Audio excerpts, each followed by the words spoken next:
Hello. चलो आप सभी का एक बार फिर से हमारे YouTube चैनल पर आप सभी का हार्दिक स्वागत है, अभिनंदन है। और सबसे पहले आप सभी को मेरा नमस्कार, राधे राधे, जय श्री कृष्णा, राधे कृष्णा। तो चलो, जैसा कि आप सभी जानते ही होंगे साहब, हमने कंप्यूटर की जो है क्लासें स्टार्ट की थी। हमने जो 2 क्लासें ली थी वो कंप्यूटर बेसिक यानी सामान्य परिचय की ली थी, और फिर हमने कंप्यूटर का क्या पढ़ा था, अपना कंप्यूटर हिस्ट्री ऑफ कंप्यूटर वाली कल क्लास ली थी। और आज कल ही हमने जो कंप्यूटर की पीढ़ियाँ पढ़नी शुरू कर दी थी साहब। कंप्यूटर की जो फर्स्ट जनरेशन थी यानी पहली पीढ़ी थी, वो पहली पीढ़ी हम कल कंप्लीट कर चुके थे। आज हमें जो सेकेंड पीढ़ी है जो पढ़ना हम शुरू करेंगे। तो देखिए, सेकेंड पीढ़ी पढ़ने से पहले मेरा एक बात कहनी थी सर, आप मेरे यदि हमारे यूट्यूब चैनल पर नए हो तो एक बार चैनल को सब्सक्राइब कीजिएगा, एक अच्छा सा लाइक दीजिएगा वीडियो का। तो यदि आपको क्लास अच्छी लगे तो अच्छा सा आपको क्या करना है, कमेंट करना है, और आपके हर किसी एजुकेशन ग्रुप में इसको क्या करना है, शेयर करना है। तो चलिएगा, हम अब बिना समय गंवाए हम कंप्यूटर के सेकेंड पीढ़ी पढ़ते हैं। तो देखिएगा, पहली पीढ़ी हमने कल पढ़ी थी। पहली पीढ़ी में देखो अपना सीपीयू की तकनीक क्या थी, तो क्या था अपना वैक्यूम ट्यूब, और उसे हमने क्या बोला, निर्वात नली, उसे क्या बोला, इलेक्ट्रॉनिक वाल्व। इसकी जो आविष्कार हुआ कब हुआ था, 1906 में। करने वाले कौन थे, तो फ्लेमिंग। ये बात हमने कल पढ़ी थी। उसके बाद में हमने देखा था हमारे जो स्टोरेज डिवाइस थी वो क्या था, मैग्नेटिक ड्रम, अर्थात ना मैग्नेटिक ड्रम। और उसके बाद में हमने देखा था कि जो भाषा कौन सी थी वो थी LLL यानी लो लेवल लैंग्वेज। और उसके बाद इनपुट और आउटपुट जो डिवाइस थी वो क्या थी, हमारी पंच कार्ड, यानी इनपुट भी पंच कार्ड के द्वारा किया जाता था और आउटपुट भी किसके द्वारा प्राप्त किया जाता था, पंच कार्ड के द्वारा। उसके बाद में उदाहरण के रूप में हमने 2 कंप्यूटर देखे थे, एक तो ENIAC और एक UNIVAC। ENIAC जो विश्व का प्रथम इलेक्ट्रॉनिक कंप्यूटर था, और UNIVAC जो व्यापार और वाणिज्य के लिए बनाया गया था। तो चलिएगा, अब आज हम जो है हम सेकेंड पीढ़ी पढ़ते हैं। तो चलिएगा, अब हम लगाओ अपनी हेडिंग, लगाओ दूसरी पीढ़ी, कंप्यूटर की दूसरी पीढ़ी। तो देखिए साहब, दूसरी पीढ़ी में सीपीयू की तकनीक क्या थी, सीपीयू की तकनीक क्या थी, क्योंकि पहली पीढ़ी के जो कंप्यूटर थे वो कमरे के जितने बड़े क्या थे, अपने कंप्यूटर थे, और उनके अंदर जो निर्वात नली लगाई जाती थी, उनसे निर्वात नली के कारण कंप्यूटर बहुत ही क्या होते थे, गर्म होते थे। तो समय बदलता गया, और समय बदलते बदलते क्या आ गया साहब, सेकेंड पीढ़ी आ गई। और सेकेंड पीढ़ी में सीपीयू की जो तकनीक आई थी वो क्या आई थी, ट्रांजिस्टर। क्या आए थे, ट्रांजिस्टर आए थे। इस तरीके से आपने देखा ही होगा, इस तरीके से अपना, इस तरीके से ये होता ना, ये क्या होता अपना, ट्रांजिस्टर होता इस तरीका। अब देखिएगा, ट्रांजिस्टर की खोज, आविष्कार कब किया, इसका मतलब आविष्कार कब किया, तो अपना आविष्कार किया था इसका 1947 में। कब किया था इसका आविष्कार, अपना 1947 में। पहला पॉइंट कि जो सर हमारे जो ट्रांजिस्टर है, इस ट्रांजिस्टर का जो आविष्कार है वो कब हुआ था, 1947 में। अगली बात देखिएगा, इस जो ट्रांजिस्टर है, इस ट्रांजिस्टर के अपने जो खोज करता थे वो कौन थे, तो इसके जो खोज करता थे यानी आविष्कार करता थे वो कौन थे, तो आविष्कार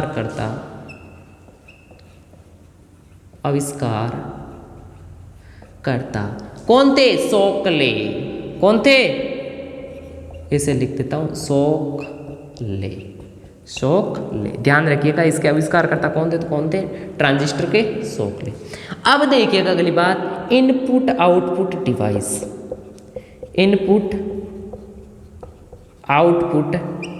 डिवाइस, ये कौन सी थी पहली पीढ़ी में, दूसरी पीढ़ी में, तो इसी में भी कौन सा कार्ड, पंच कार्ड था। क्या था, पंच कार्ड। इसमें भी इनपुट और आउटपुट जो डिवाइस थी वो क्या थी दोस्त, पंच कार्ड। उसके बाद में अपनी मैग्नेटिक स्टोरेज डिवाइस, स्टोरेज क्या थी, तो स्टोरेज डिवाइस अपना था मैग्नेटिक डिस्क।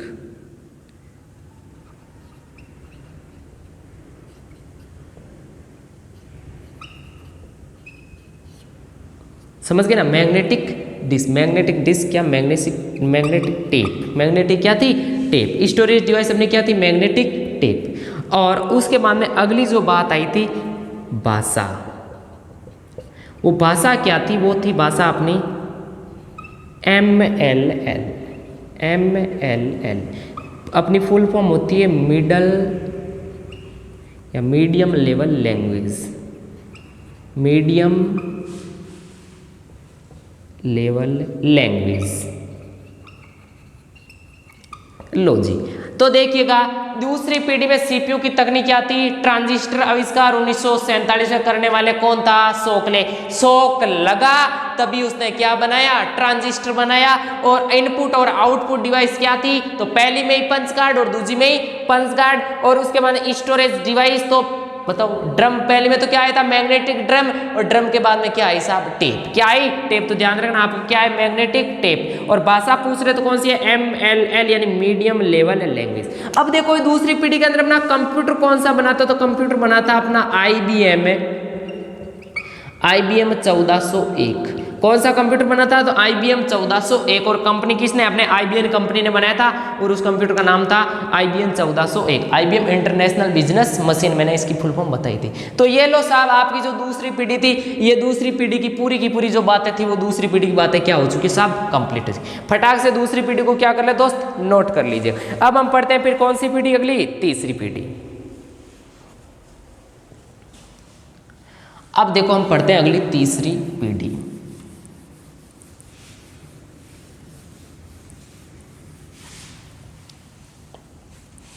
देखो साहब,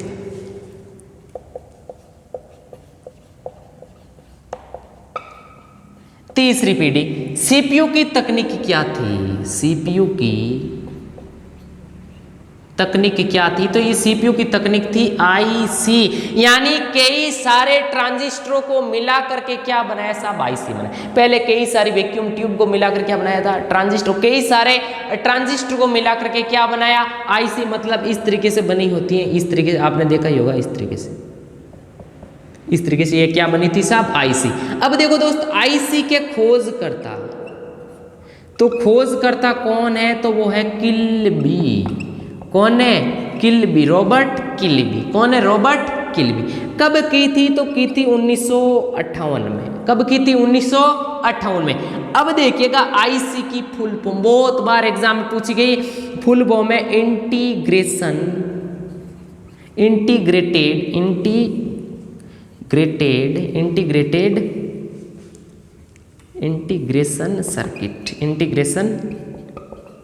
सर्किट। कौन सा? Integration circuit. तो आईसी की फुल फॉर्म क्या? Integration circuit. तो देखो सीपीयू की तकनीक क्या है? आईसी। खोज करता कौन है? किल्बी। कब किया था? 1958 में। और इसकी फुल फॉर्म इंटीग्रेशन सर्किट। अब देखो अगली बात, स्टोरेज डिवाइस। ये स्टोरेज डिवाइस क्या थी? तो यहां पर स्टोरेज डिवाइस में क्या आ चुकी थी? Magnetic disk. और मैग्नेटिक डिस्क में कौन सी आई थी? अपनी फ्लॉपी डिस्क आई थी। फ्लॉपी कौन सी आ चुकी थी? फ्लॉपी डिस्क आ चुकी थी। अब देखो आगे भाषा कौन सी थी? तो भाषा यहां पर थी HLL यानी हाई लेवल लैंग्वेज।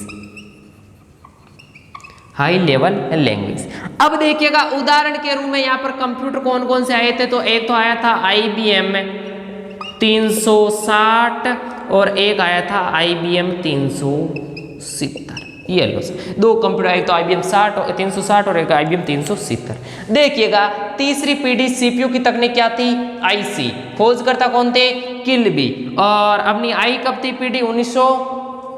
अपने खोज कब हुई थी आईसी की? तो 1958 में। और उसके बाद इसकी फुल इंटीग्रेशन सर्किट। और स्टोरेज डिवाइस क्या होती है? Magnetic disk. और मैग्नेटिक डिस्क में भी कौन सी थी? फ्लॉपी डिस्क थी।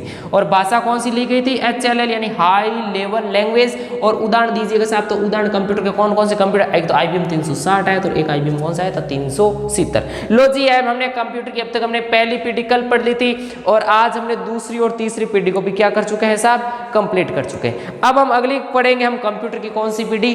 तो हम कंप्यूटर की पढ़ेंगे चौथी पीढ़ी। एक बार फटाक से इन चीजों को आप क्या कर लो साहब? नोट कर लो।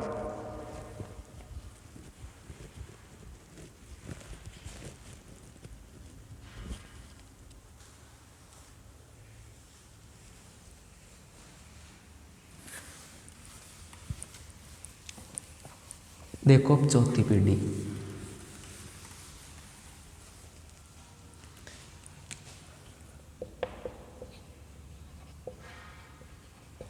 चौथी पीढ़ी। ध्यान रखिएगा, बहुत ही ज़्यादा महत्वपूर्ण है। देखो देखो इसमें अपनी सीपीयू की तकनीक क्या थी, तो इसमें सीपीयू की तकनीक थी VLSI। क्या थी? VLSI। फुल फॉर्म पूछेगा सीधा ही, क्या पूछेगा फुल फॉर्म, तो इसका फुल फॉर्म है वेरी लार्ज स्केल इंटीग्रेशन। यानी वेरी लार्ज स्केल इंटीग्रेशन। ठीक है साहब, सीपीयू की तकनीक। अब देखो इसकी जो खोज हुई थी वो कब हुई थी? 1970 में। और करने वाला कौन था? तो करने वाला था अपने कार्वर। कौन था? कार्वर। यानी आविष्कारकर्ता कौन था? तो आविष्कारकर्ता था अपने कार्वर। ध्यान रखना, यानी VLSI very large scale integration 1970 में आई थी ये, और खोजकर्ता कौन था? कार्वर। अब देखिएगा इसी VLSI को क्या कहते हैं साहब? इसी VLSI को माइक्रो प्रोसेसर चिप कहते हैं। माइक्रो प्रोसेसर चिप किसे कहते हैं? आपको पूछ लेना, तो किसे कहते हैं? अपने VLSI को। यानी VLSI को क्या कहते हैं साहब? माइक्रो प्रोसेसर चिप कहते हैं। इसका मतलब अपनी कौन सी पीढ़ी में? चौथी पीढ़ी में क्या आ चुका था? माइक्रो प्रोसेसर आ चुका था। और जो चौथी पीढ़ी में जो माइक्रो प्रोसेसर आया था वो कौन सा आया था?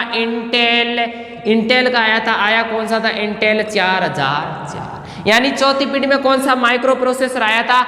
इंटेल 4004। और इसकी जो खोज की थी और खोज करने वाला था कौन? तो टेड होप था।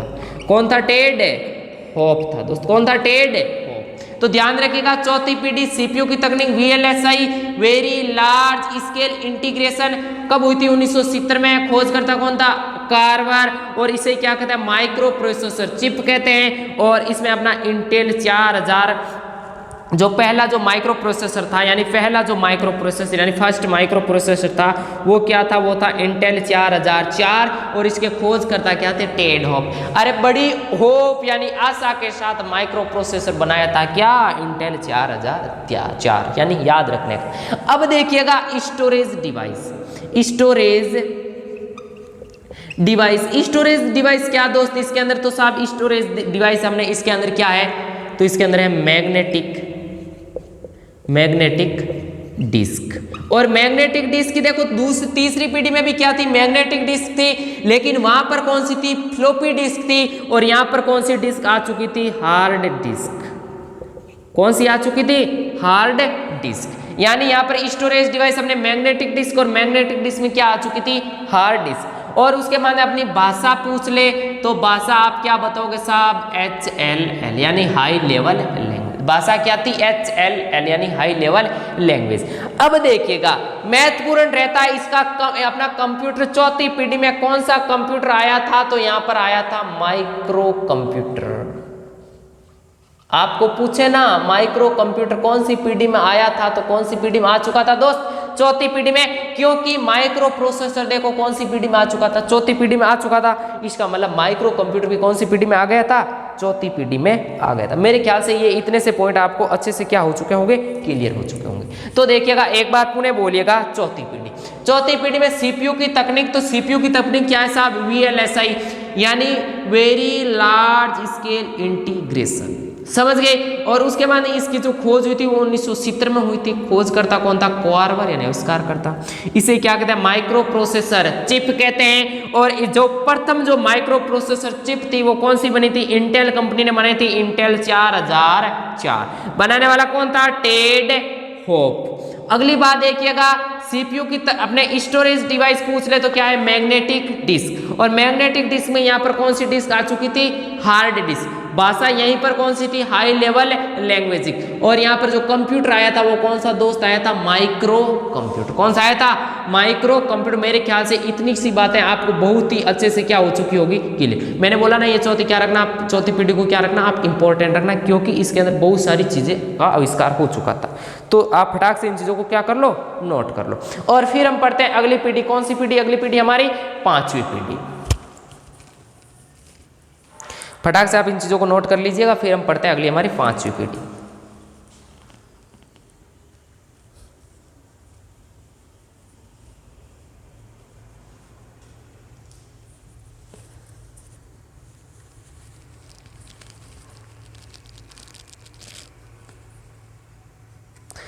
मेरे ख्याल से कर लिया होगा दोस्त नोट। अब देखिएगा तो फिर हम 5वीं पीढ़ी को पढ़ते हैं।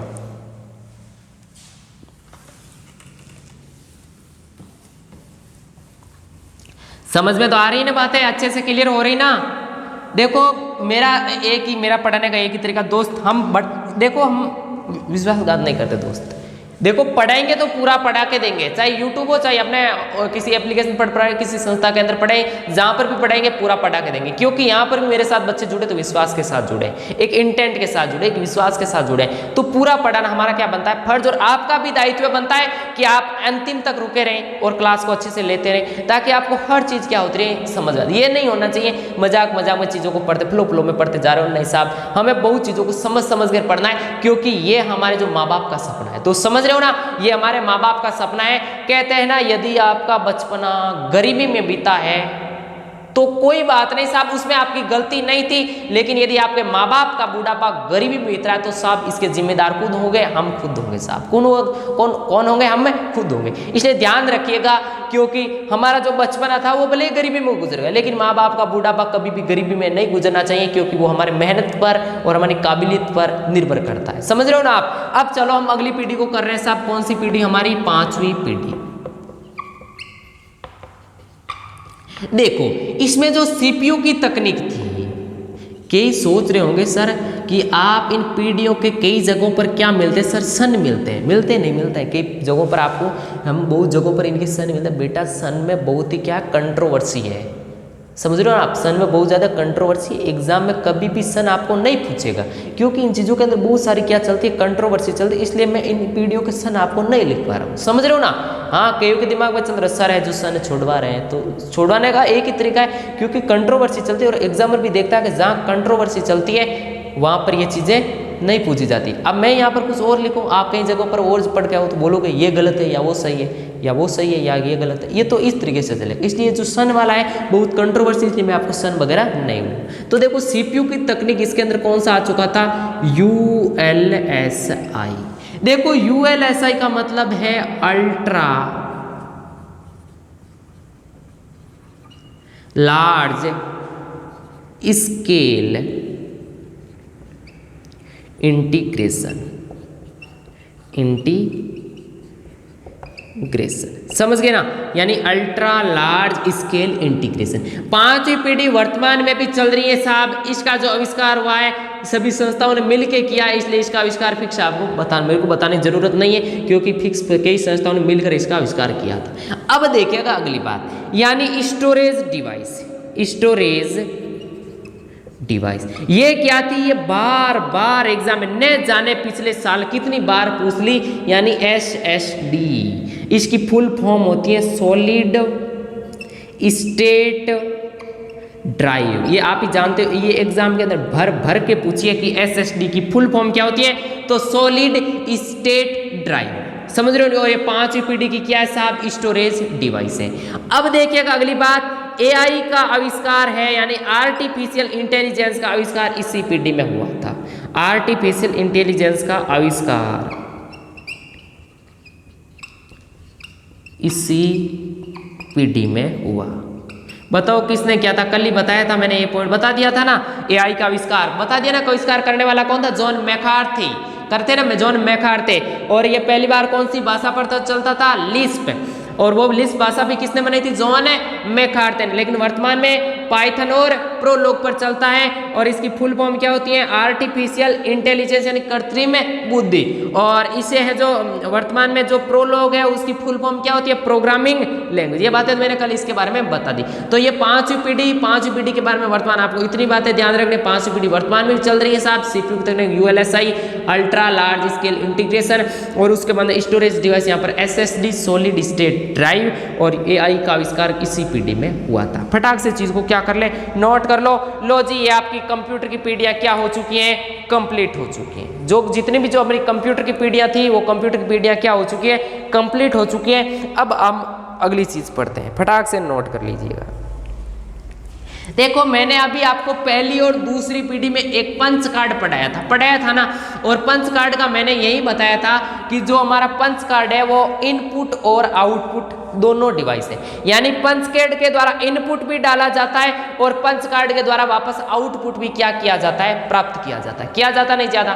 तो इसका जो आविष्कार किया था वो करने वाले कौन थे, हरमन हेलोरेथ। उसी तरह कई और डिवाइस हैं जो इनपुट और आउटपुट दोनों की भांति काम करती है। तो मैं उस वाले टॉपिक को यहीं पर खत्म करता हूं। यानी यहीं पर करता हूं कि इनपुट आउटपुट डिवाइस, यानी वो डिवाइस जो इनपुट और आउटपुट दोनों की तरह काम करती हो, इनपुट और आउटपुट दोनों की तरह काम करती हो। यानी इनपुट भी इसी के द्वारा डाला जाए और आउटपुट भी उसी के द्वारा प्राप्त किया जाए। तो देखो पहली जो है वो कौन सी है, मोडेम। कौन सी है, मोडेम। देखो मोडेम की बहुत ज्यादा क्या पूछी जाती है दोस्त, फुल फॉर्म पूछी जाती है। फुल फॉर्म होती है इसकी मॉड्यूलेटर डीमॉड्यूलेटर, मॉड्यूलेटर। यानी मोडेम की जो फुल फॉर्म होती है वो क्या होती है, मॉड्यूलेटर डीमॉड्यूलेटर। अगली देखिएगा टच स्क्रीन, टच स्क्रीन। आप है ना मोबाइल की टच के द्वारा चीजें भी डालते हो और वापस से आपको टच के द्वारा कुछ चीजें वापस क्या होती है, प्राप्त होती है। उसी तरह मोडेम जो इंटरनेट में काम लिया जाता है, उसी तरह कौन सा, टच स्क्रीन। और एक होती है फैक्स मशीन। कौन सी मशीन है अपनी, फैक्स मशीन। तो देखो पहला मोडेम, फिर अपनी टच स्क्रीन और फिर अपना फैक्स मशीन।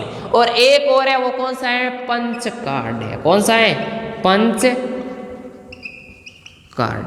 तो ध्यान रखिएगा मोडेम, मॉड्यूलेटर और डीमॉड्यूलेटर, टच स्क्रीन, फैक्स है, पंच कार्ड है, ये जो सभी के सभी जो चीजें हैं ये क्या है, इनपुट और आउटपुट डिवाइस की भांति कार्य करती है। पंच कार्ड के बारे में मैंने वैसे पहले बता दिया था, लेकिन ये तीन चीजें और रखिएगा ध्यान, जो इनपुट और आउटपुट दोनों की भांति कार्य करती है। ऐसा ही पूछेगा निम्न में से कौन सी डिवाइस इनपुट और आउटपुट दोनों की भांति कार्य करती है। तो एक ऑप्शन में ये मिलेगा मोडेम, एक में प्रिंटर, एक में प्लॉटर, एक में क्या मिल जाएगा, अपना रजिस्टर। तो आप क्या करोगे, वहां पर मोडेम करोगे।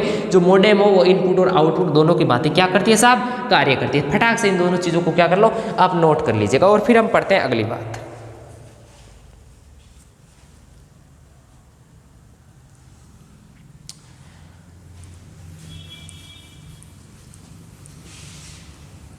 अब देखिएगा सॉफ्टवेयर।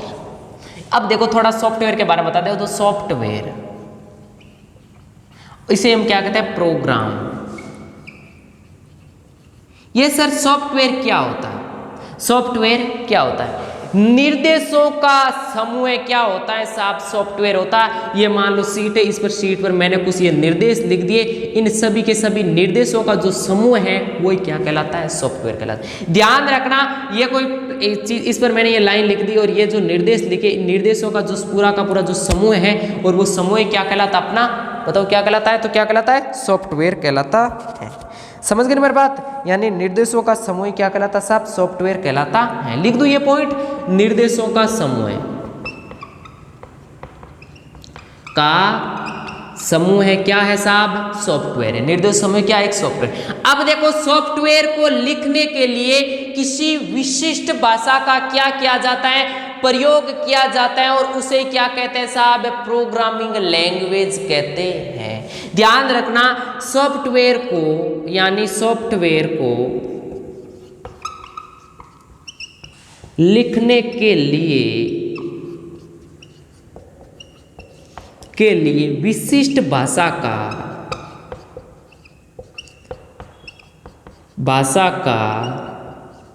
प्रयोग किया जाता है।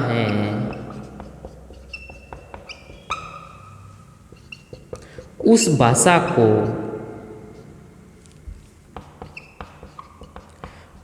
प्रोग्रामिंग लैंग्वेज कहते हैं। प्रोग्रामिंग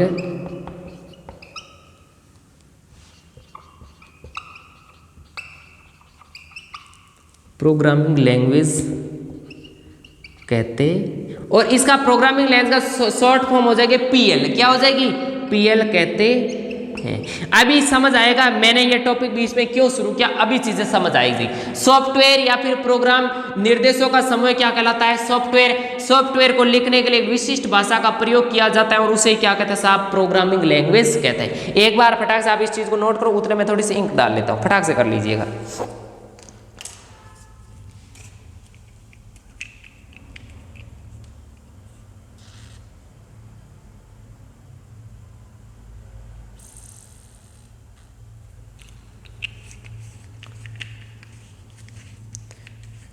अब देखो उदाहरण, जैसे कि अपने इन प्रोग्रामिंग भाषाओं के उदाहरण बताओ सर, तो देखो मैं कुछ एक उदाहरण बता देता हूँ प्रोग्रामिंग भाषा का। जैसे कि उदाहरण रूप में आप लिखो जावा, C++, पाइथन इत्यादि, समझ रहे हो ना, इत्यादि। यानी सॉफ्टवेयर या प्रोग्राम निर्देशों का समूह क्या कहलाता है? सॉफ्टवेयर। सॉफ्टवेयर को लिखने के लिए एक विशिष्ट भाषा का प्रयोग किया जाता है, उस भाषा को प्रोग्रामिंग लैंग्वेज कहते हैं, यानी PL कहते हैं। अगली बात, उदाहरण जावा, C++, पाइथन इत्यादि। फटाक से नोट करो और फिर हम पढ़ते हैं प्रोग्रामिंग भाषा। अभी मैंने आपको 3 तरह की भाषा बता रहा था, मैंने बार बार बोला था। एक मैंने LL लिखा था PD के अंदर, कहीं मैंने आपको MLL लिखा था और 3 पीडीओ में मैंने HLL लिखा था। तो देखो PL यानी प्रोग्रामिंग भाषा, PL मैंने 3 तरह की आपको भाषाएं लिखी थी, लिखी नहीं लिखी थी। पहली पीडी में मैंने क्या लिखी थी? LLL। दूसरी पीडी में मैंने क्या लिखी थी? MLL। और तीसरी पीडी, चौथी पीडी, पांचवी पीडी मैंने लिखी थी HLL। ये इसका मैंने बताया था लो लेवल लैंग्वेज, इसका बताया था मिडल लेवल लैंग्वेज, इसका हाई लेवल लैंग्वेज। देखो लो लेवल लैंग्वेज कौन सी होती है? तो ये वाली, ये जो लैंग्वेज है यानी बाइनरी भाषा। कौन सी भाषा? बाइनरी भाषा, समझ रहे हो ना। इसे ही हम क्या कहते हैं साहब? मशीनी भाषा कहते हैं, मशीनी भाषा कहते हैं। जो भाषा यानी लो लेवल लैंग्वेज किस पर काम करती है दोस्त? 0-1 पर काम करती है। किस पर काम करती है? 0-1 पर काम करती है। इसे बाइनरी भाषा भी कहते हैं, इसे मशीनी भाषा भी कहते हैं, समझ गए। अब देखो इसके लिए किसी अनुवादक की आवश्यकता नहीं होती है, अनुवादक की आवश्यकता नहीं होती, यानी मतलब इसके लिए हमारे अनुवादक की कोई आवश्यकता नहीं होती। अब देखो अगली भाषा वो कौन सी है? मीडियम लेवल लैंग्वेज, यानी एड अपने जैसे 2+2=5 कर दिए। ये इस तरह की जो भाषा इस मीडियम लेवल लैंग्वेज में इस तरह से लिखा जाता है, और हाई लेवल लैंग्वेज में सीधा 2+5 ऐसे ही लिख दिया जाता है, सीधा ही, समझ रहे हो ना। अब देखो मीडियम लेवल लैंग्वेज में भाषा कौन सी है? तो इसमें भाषा है वो 2 भाषा, एक तो असेंबली भाषा, एक तो असेंबली भाषा, और एक कौन सी भाषा है? तो वो एक है निमोनिक्स भाषा, निमोनिक्स भाषा। देखिएगा दोस्त, ये जो भाषा है ये हमारे इसके लिए इस भाषा के लिए अनुवादक की क्या होती है? आवश्यकता। और इस भाषा में कौन सा अनुवादक प्रयोग किया जाता है? तो इसमें अनुवादक प्रयोग किया जाता है असेंबलर। क्या किया जाता है? असेंबलर। क्या प्रयोग किया जाता है? असेंबलर। क्योंकि कंप्यूटर किस काम करता है? असेंबली भाषा और निमोनिक्स भाषा पर। और जो हमें वापस अनुवाद करके जो चीज़ें उपलब्ध करवाता है, अनुवाद करके जो हमें चीज़ें उपलब्ध करवाता है वो कौन? असेंबलर करवाता है। कौन करवाता है? असेंबलर करवाता है। और असेंबलर जो ये असेंबली भाषा होती है, असेंबली भाषा को हम जिस भाषा में पसंद, चाहे इंग्लिश में चाहे तो इंग्लिश में कर देगा, निमोनिक्स को चाहे तो हिंदी में चाहे तो हिंदी में कर देगा। करता कौन है? असेंबलर। अब देखिएगा अगली high level language. High level language के बारे में थोड़ी बातें ध्यान रखिएगा। इस हाई लेवल लैंग्वेज में आपको मैंने बताई थी, यानी ये सब की सब भाषाएं C++, जावा, पाइथन, प्रोलोग, ये जितनी भी भाषाएं हैं ये सब की सब कौन सी लैंग्वेज है? हाई लेवल लैंग्वेज है। और हाई लेवल लैंग्वेज के लिए साहब 2 तरह के अनुवादक है। कितने तरह के अनुवादक है? 2 तरह के, ध्यान रखना। एक है कंपाइलर, एक है इंटरप्रेटर।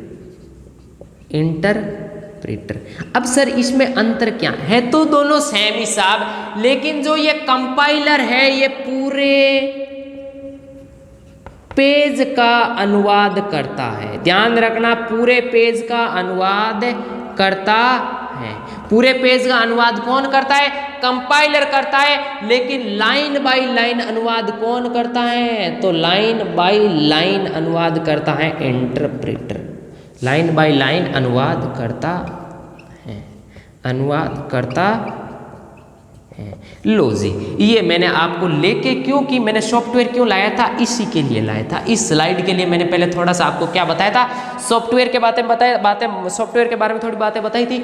यानी इसको प्रोग्रामिंग लैंग्वेज कितने प्रकार की होती है? 3, HLL, LLL, MLL HL, ये तो आपका फुल फॉर्म लिखा है, ये तो अपनी low level language, medium level language, high level language, यानी ये तो किस पर काम करती है 01 पर, इसे 01 पर ये काम करती है, इसे हम बाइनरी भाषा भी कहते हैं, मशीनरी भाषा भी कहते हैं। तो इसके लिए क्या है साहब, हमें अनुवादक की आवश्यकता नहीं होती है, समझ गए। उसके बाद में ये जो मीडियम लेवल लैंग्वेज होती है उसमें दो भाषाएं, एक तो असेंबली भाषा और एक निमोनिक्स भाषा।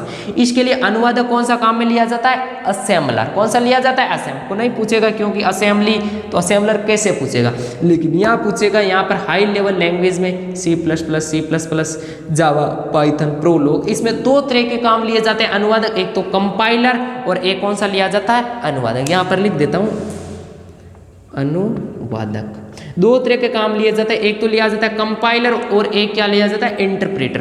कंपाइलर ध्यान रखना पूरे पेज का क्या करता है दोस्त, अनुवाद करता है। क्या करता है, पूरे पेज का क्या करता है, अनुवाद करता है। लेकिन इंटरप्रेटर है वो लाइन बाय लाइन क्या करता है, अनुवाद करता है। इंटरप्रेटर लाइन बाय लाइन क्या करता है, अनुवाद करता है। एक बार फटाक से आप इन चीजों को क्या कर लो दोस्त, नोट कर लीजिएगा। और याद ध्यान रखना ये बहुत ही महत्वपूर्ण चीज है, ध्यान रखना बहुत ही क्या है, ये महत्वपूर्ण, आपके लिए ये स्लाइड बहुत ज्यादा महत्वपूर्ण है। ध्यान से और आराम से आप इन चीजों को क्या कर लो साहब, नोट कर लीजिएगा।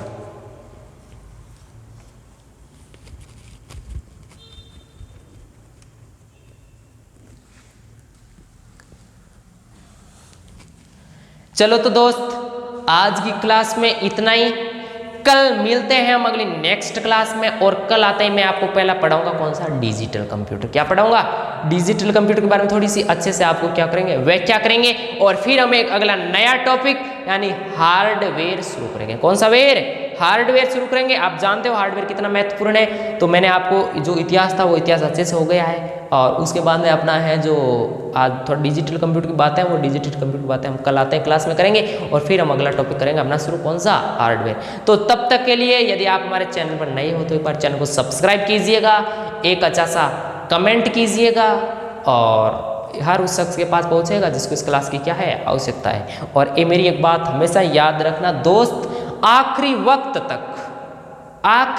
वक्त तक बने रहना, क्योंकि जो सफलता का मंजर है ना, जो सफलता का मंजर है ना, वो इन कंटीले रास्तों से गुजरने पर ही मिलता है। सुन रहे हो ना, ये जो सफलता का मंजर है ना, वो कंटीले रास्तों पर चलने से ही मिलता है। क्योंकि दुख यहाँ पर मिला है तो सुख भी यहीं पर मिलेगा, समझ रहे हो ना। दुख यहाँ पर मिला है तो सुख भी इन्हीं रास्तों पर मिलेगा। लेकिन अपने आप को कभी पीछे की ओर मत धकेलना, अपने आप को हमेशा आगे की ओर बढ़ाते हुए रहना, क्योंकि एक दिन जरूर आपके ऊपर ये ऊपर वाला जरूर मेहरबान होगा। क्योंकि वक्त का क्या कीजिएगा, इंतजार कीजिएगा। चलो, जय हिंद, जय भारत, मिलते हैं हम अगली क्लास में।